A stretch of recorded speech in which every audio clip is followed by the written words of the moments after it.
اعوذ باللہ السمیع العلیم من الشیطان الرجیم من ہمزہ ونفخہ ونفثہ بسم اللہ۔ سورہ آل عمران کی آیت نمبر 105 سے لے کر 109 تک کے تفسیر چل رہی ہے۔ رسول اللہ صلی اللہ علیہ وسلم فرماتے ہیں، صحیح بخاری اور صحیح مسلم کی حدیث ہے، جو شخص اپنے امیر کی کوئی ایسی بات دیکھے جو اسے ناپسند ہو تو اسے چاہیے کہ اس پر صبر کرے، اس لیے کہ جو شخص بالشت بھر بھی جماعت سے علیحدہ ہوا وہ جاہلیت کی موت مرے گا۔ رسول اللہ صلی اللہ علیہ وسلم فرماتے ہیں، رواہ الحاکم کی حدیث ہے، سند صحیح سے،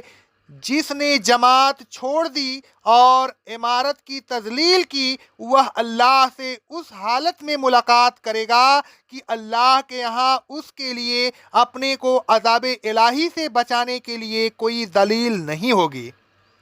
باوجود اللہ تبارک و تعالیٰ کی ممانعت کے اس امت میں بھی فرقے بنے، فرقے اختلاف کی بنیاد پر بنتے ہیں اور اختلاف رائے کی بنیاد پر ہوتا ہے۔ دینی معاملات و مسائل میں رائے دینے سے بچنا چاہیے، نہ رائے ہوگی نہ اختلاف ہوگا، نہ اختلاف ہوگا نہ فرقے بنیں گے۔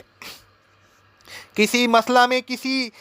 کو رائے دینے کا اختیار ہی کب ہے؟ یہ اللہ تبارک و تعالیٰ کا دین ہے، لہذا اس دین میں صرف اللہ تبارک و تعالیٰ کی یا اس کے رسول صلی اللہ علیہ وسلم کی بات ہی مانی جائے گی، تیسرے کی بات ہرگز نہیں مانی جائے گی۔ یہ ہونا یہ چاہیے کہ کسی مسئلہ میں کوئی رائے نہ دی جائے جب تک کوئی دلیل نہ ملے،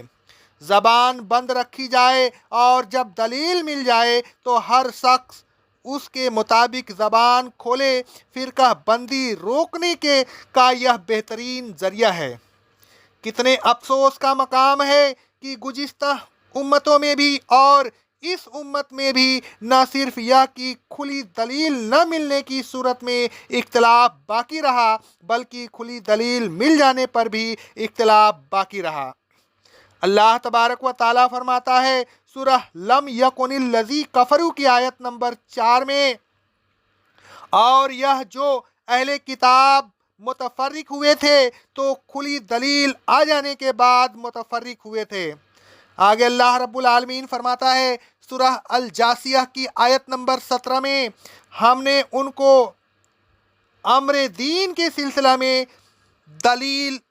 عطا کی تھی، لیکن وہ آپس کی ضد میں علم آ جانے کے بعد بھی اختلاف پر اڑے رہے۔ تو اے رسول صلی اللہ علیہ وسلم، جن باتوں میں یہ اختلاف کر رہے ہیں ان باتوں میں آپ کا رب ان کے درمیان قیامت کے دن فیصلہ فرمائے گا۔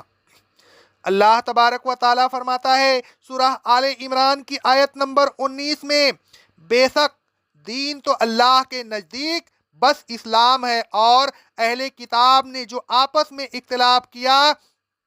تو ایسی حالت میں کیا کہ اختلافی امور کے سلسلہ میں ان کے پاس دین کا یقینی علم آ چکا تھا، پھر محض آپس کی ضد کی وجہ سے وہ اس اختلاف پر جمے رہے، اللہ کی آیات کا انکار کیا۔ اور جو شخص اللہ کی آیات کا انکار کرے تو وہ اچھی طرح سمجھ لے کہ اللہ جلد حساب لینے والا ہے اور پھر اس کو کفر کی سزا دینے والا ہے۔ مندرجہ بالا آیات اور آیات زیر تفسیر کا خلاصہ یہ ہے کہ اہل کتاب کھلے دلائل کے باوجود اپنے اختلاف پر جمے رہے، اپنے فرقہ وارانہ مذہب کو نہیں چھوڑا۔ آگے اللہ تبارک و تعالیٰ نے فرمایا وَأُولَئِكَ لَهُمْ عَذَابٌ عَظِيمٌ، یہی وہ لوگ ہیں جن کے لیے عذاب عظیم ہے۔ یوم تبیض وجوہ وتسود وجوہ، یہ عذاب عظیم انہیں اس دن دیا جائے گا جس دن بہت سے چہرے روشن ہوں گے اور بہت سے چہرے سیاہ ہوں گے، اور یہ دن قیامت کا دن ہے۔ اللہ تبارک و تعالیٰ فرماتا ہے سورہ ابس کی آیت نمبر 38 سے لے کر 42 تک کے، بہت سے چہرے اس دن چمک رہے ہوں گے، خندہ اور سادہ ہوں گے، اور بہت سے چہروں پر اس دن گرد و غبار